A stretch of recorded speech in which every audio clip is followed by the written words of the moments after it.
Hello everyone, welcome to all in study time channel. जैसे कि आपको पता है हम यहाँ पर EMRS की प्रिपरेशन कर रहे हैं। तो ये वाला टॉपिक हमने कल कर लिया था और इसके MCQ जो था वो रह गए थे। तो आपका टॉपिक जो है लर्नर्स करैक्टरिस्टिक्स, ये हमने डिटेल से कर लिया था। आके देखते हैं, ये आपका सारा हो गया था। इसके जो इससे रिलेटेड क्वेश्चन जो हैं वो रह गए थे, वो हमने करने हैं। तो देखेंगे ज़रा, क्वेश्चन पढ़ेंगे और रिस्पॉन्स करेंगे। तो फर्स्ट क्वेश्चन है, देखते हैं।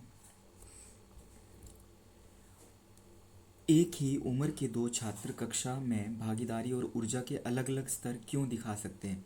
कि एक ही उम्र के दो छात्र हैं कक्षा में, बोलते हैं उनकी भागीदारी और ऊर्जा के अलग अलग स्तर, क्योंकि उनमें फिजिकल डिफरेंसेस हैं, फिजिकल करेक्टरिस्टिक्स उनके क्या हैं, अलग हैं। तो फर्स्ट है क्योंकि उनकी शारीरिक विशेषताएं अलग है, इसको होल्ड रखते हैं।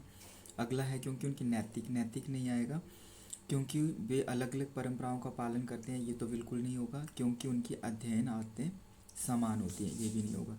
तो करेक्ट आंसर जो है वो क्या आएगा, uh, because their physical characteristics differ. Next question. एक छात्र अमूर्त अवधारणाओं को जल्दी समझता है, मतलब अब्स्ट्रैक्ट कंसेप्ट को वो जल्दी समझ लेता है। जनरली मूर्त वालों को जल्दी समझते हैं, बट एक छात्र ऐसा बोलते हैं वो अब्स्ट्रैक्ट कंसेप्ट को जल्दी समझ लेता है और कॉम्प्लेक्स जो है वो प्रॉब्लम्स हैं उनको भी आसानी से हल करता है। तो ये किस विशेषता को दर्शाता है? तो ये उसकी कौन सी विशेषता होगी? क्या उसकी इमोशनल होगी? इमोशन से रिलेटेड तो है नहीं, बुद्धि का प्रयोग कर रहा है वो, तो फर्स्ट जो है वो नहीं होगा। सेकंड जो है वो आपका एजुकेशनल नहीं, तो यहाँ पर एजुकेशन में तो वो कर ही रहा है, but correct answer is the intellectual, बौद्धिक, सांस्कृतिक पर्यावरण नहीं होगा। Next question. If a student is emotionally unstable and finds it hard to cooperate with peers, which characteristic should be teacher focus on improving? बोलते हैं कि एक छात्र है जो कि unstable and find it hard, मतलब कि भावनात्मक रूप से अस्थिर है और साथियों के साथ जो है वो सहयोग करने में कठिनाई महसूस करता है, एडजस्ट नहीं हो पाता है वो अपने दोस्तों के साथ, और साथ में जो है वो इमोशनली अनस्टेबल है। तो शिक्षक को किस विशेषता पर ध्यान देना चाहिए? तो शिक्षक को जो है, इमोशनल की बात हुई है तो educational, personality, emotional and social, तो उसकी भावनात्मक और सामाजिक विशेषता पर ही ध्यान देना चाहिए। Next question. एक शिक्षक उस छात्र की सबसे अच्छी सहायता कैसे कर सकता है जो कम आय वाले परिवार से आता है और क्षेत्रीय भाषा बोलता है? तो एक बच्चा है जो उसकी इनकम जो है वो इनकम बैकग्राउंड उसका अच्छा नहीं है, लो इनकम बैकग्राउंड से आता है and speaks A regional dialect, और उसकी क्षेत्रीय भाषा वो बोलता है। तो एक शिक्षक जो है उसे किस तरह से सहायता करेगा? केवल शैक्षिक प्रदर्शन पर ध्यान देकर तो ये नहीं होगा। सांस्कृतिक भिन्नताओं को बाय इग्नोर तो करना ही नहीं है, by understanding cultural environmental characteristics and by assigning extra homework भी नहीं आएगा। तो यहाँ पर जो करेक्ट आंसर होगा वो सी होगा। ठीक है, फोकसिंग ओनली को भी हटा देना है।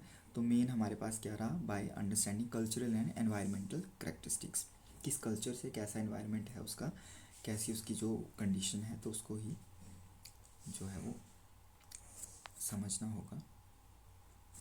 तो नेक्स्ट क्वेश्चन।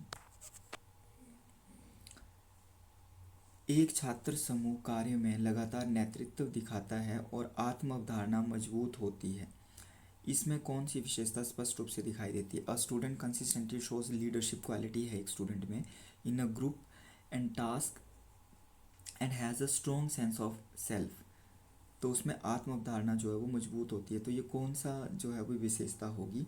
फिजिकल तो वो नहीं होगा।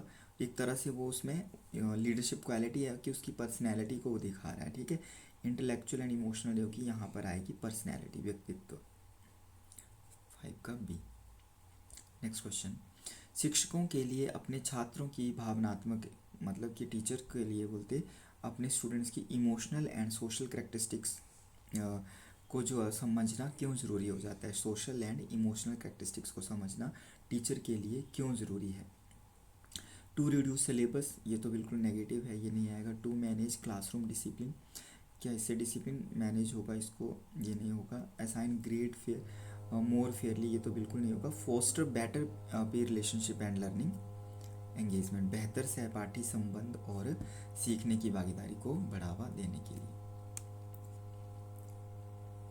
कौन सी विशेषता किसी छात्र की नई अवधारणाओं को जल्दी और गहराई से समझने की क्षमता को सबसे अधिक प्रभावित करती है?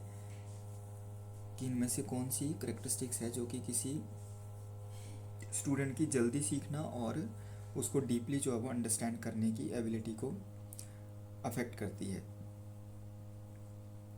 तो इसका जो है वो आपका इंटेलेक्चुअल, बौद्धिक, समझ आएगा बुद्धि से तभी वो समझेगा ना। नेक्स्ट है, शिक्षार्थियों की विशेषताओं को समझना समावेशी शिक्षा को बढ़ावा देने में कैसे मदद करता है? How does understanding learners characteristics को अंडरस्टैंड करना हेल्प करता है इन प्रमोटिंग इंक्लूसिव एजुकेशन? सबको साथ लेके उनके डिफरेंसेस के अकॉर्डिंग उनको जो है वो पढ़ाना है। तो इसमें जो है वो आपका it allows teacher to treat all student the same, या फिर it helps in identifying students who need to be separated, separate तो करना ही नहीं है। It enables teacher to adapt method to diverse need, yes, कि उनकी डाइवर्स नीड्स के अकॉर्डिंग जो है वो वैसे मेथड, ये शिक्षकों को विविध आवश्यकताओं के अनुसार विधियाँ अपनाने में सक्षम बनाता है। तो सी इज द करेक्ट।